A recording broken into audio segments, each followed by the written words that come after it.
Hello दोस्तों, राधे राधे, राम राम। आशा करती हूँ आप सबका स्वास्थ्य अच्छा होगा और भगवान से भी प्रार्थना करती हूँ कि आपका स्वास्थ्य अच्छा ही रहे। आज की स्टोरी जो है वो है एक बेटे और माँ की, और ये बहुत अच्छी स्टोरी है। आप सुनेंगे तो आपको बहुत अच्छी लगेगी। चलिए स्टोरी शुरू करते हैं। एक बेटा होता है और उसकी माँ होती है। उसके पिताजी और उसकी बहन चारों एक घर में रह रहे होते हैं, लेकिन कुछ कारणवश उसके पिताजी काफ़ी बीमार हो जाते हैं और उनकी डेथ हो जाती है।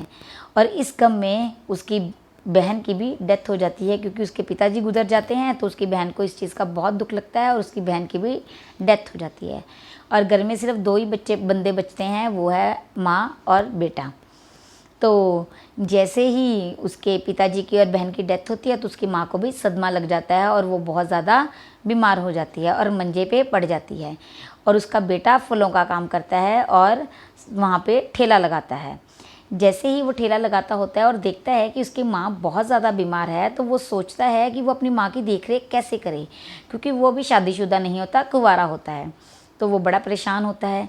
उसे ये नहीं समझ में आता कि वो काम कैसे करे और माँ की सेवा कैसे करे। दोनों चीज़ें वो एक साथ करना चाहता है।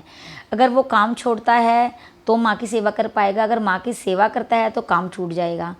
अगर काम छूटता है तो वो खाएंगे पिएंगे कैसे। अगर माँ की सेवा नहीं करता तो वो अपनी माँ से भी हाथ धो बैठेगा और उसकी माँ भी गुजर सकती है। तो वो बड़ा परेशान होता है।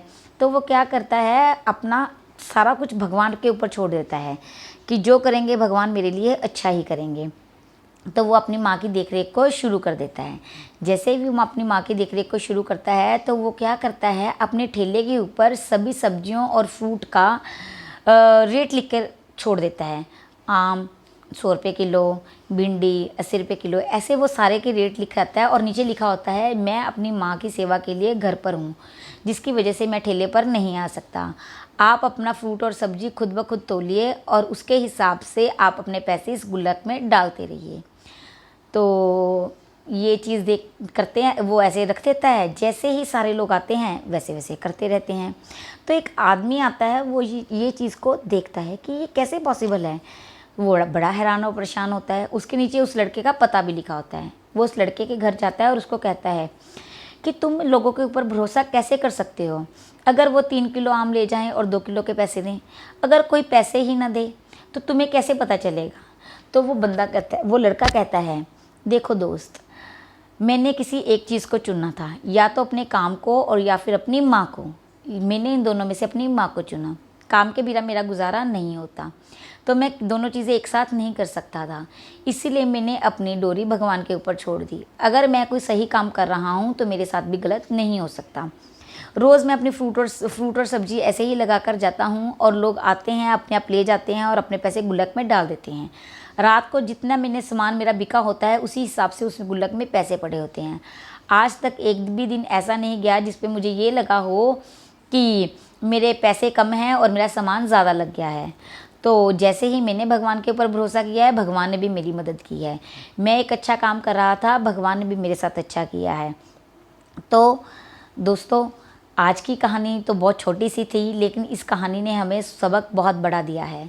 वो ये कि चाहे माता पिता हों, चाहे कोई दोस्त हो, चाहे कोई रिश्तेदार या फिर कोई अनजान, अगर हम किसी के साथ अच्छा करते हैं तो भगवान हमारे साथ कभी गलत नहीं करता। रास्ता हमने खुद खोजना होता है और साथ हमारा भगवान देता है। तो अगर आपका भी भगवान के ऊपर भरोसा है तो मेरी स्टोरी को सुनिए, शेयर कीजिए, लाइक कीजिए, सब्सक्राइब कीजिए और मेरी आगे की स्टोरीज़ का ऐसे ही आनंद लीजिए। और इसमें मेरे को कमेंट्स में बताएं कि आपको मेरी स्टोरी कैसी लगी और आप कैसे किसी की मदद कर सकते हैं, और या फिर हमें सबकी मदद कैसे करनी चाहिए। मुझे ये चीज़ आप कमेंट्स में ज़रूर बताएं। Thank you.